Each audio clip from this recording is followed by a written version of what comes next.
for more on this issue, I'm joined by Ben Ferguson, Icon Radio Network talk show host, and Nancy Skinner, also a syndicated radio talk show host. All right, panel, so you heard Nancy Pelosi railing on this. Ben, let me ask you, because she's ripping on your side of the aisle, saying you want to give, the rich people a tax break, which would cost us $700 billion. Why not help the people who are unemployed for a little while longer?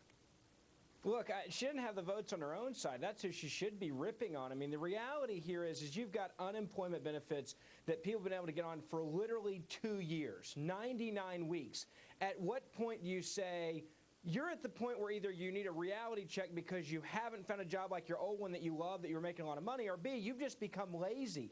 And I think there's a lot of people that look at it that way as well. I mean, when it comes to tax cuts, as she's trying to talk about it now, they could have done what they wanted to do in these tax cuts for the entire last year while they had control of the House, the Senate, and the White House. They chose not to do it because she had conservative Democrats that said, look, these people, they're the ones that hire, they're the ones that invest, they're the ones that use this money to stimulate the economy, so we're not going to make their taxes go up. That's why she never brought it to a vote when she had the votes. Nancy, what about it? Because, everyone has to feel some empathy for folks who are unemployed, can't find a job, and are facing the loss of unemployment benefits right before Christmas. Kids, a lot of families have children and so on, and yet we do have record deficits, and they've gotten record extensions on these unemployment benefits. It's never been done before 99 weeks.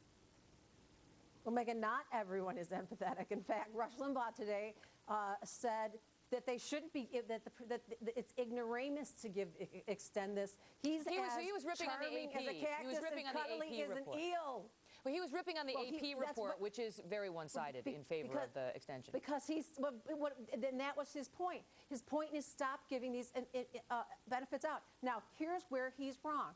Because this money, the people who have been unemployed this long, 8 million jobs, Ben, were lost in this. The longest and deepest recession we've had yet. For every dollar of unemployment benefits, you get $1.90 back. To cut that off right before the retail season, you're not going to hurt. It's just not the Who's and Whovilles that are going to get their drums. You're going to hurt all the big box retailers. You're going to take a full GDP how long? point Let me out ask of you our this. economy. Let me ask you this.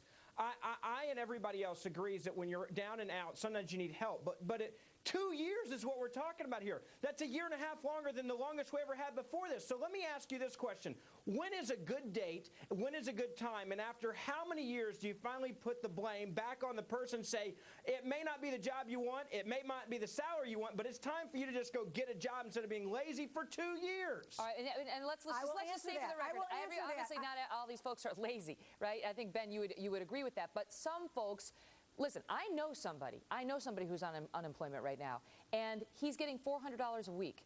And he has a disincentive to go out there to a Starbucks or a Barnes & Noble and get a job because he won't earn $400 a week. And therefore, he's intentionally not getting, he'd like to have a job that pays more, but he's intentionally not taking a job that would pay less because the federal government is sending him this check, Nancy. That's sort of the problem that folks are trying to get around right now. Let me give you a solution to that. Because I think that there is a tiny portion of people that perhaps are so lazy that they'd rather sit on their couch. Or it's not even just lazy, or just that's a financial decision that you make. Okay, so then why don't we think out of the box here? Can I just finish? Yeah, go ahead. Let's out of the box and take some of these unemployment benefits and say to a company, if you hire somebody who has been unemployed for over a year, then that money is going to go to you instead of to them. And so that we start to change this dynamic a lot. But that is but you cannot just say those people are going to spend that money immediately. If you give these tax cuts to the richest, Nancy, it's a great idea. They aren't going to spend it. Go ahead, Ben. Nancy, it's a great idea. The problem is Nancy Pelosi doesn't like your idea, including the entire leadership who said, we just want to give these people more time to quote unquote find a job when a lot of them aren't looking. I've had people come to me with small businesses and say, hey, can you pay me in cash because I'm getting $350 a week and I don't want to lose that. I mean, are you kidding me? Right.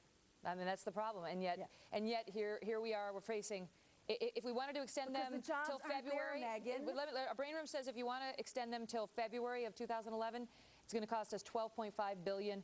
If you want to extend it all the way to the end of 2011, it's going to cost us $56 billion.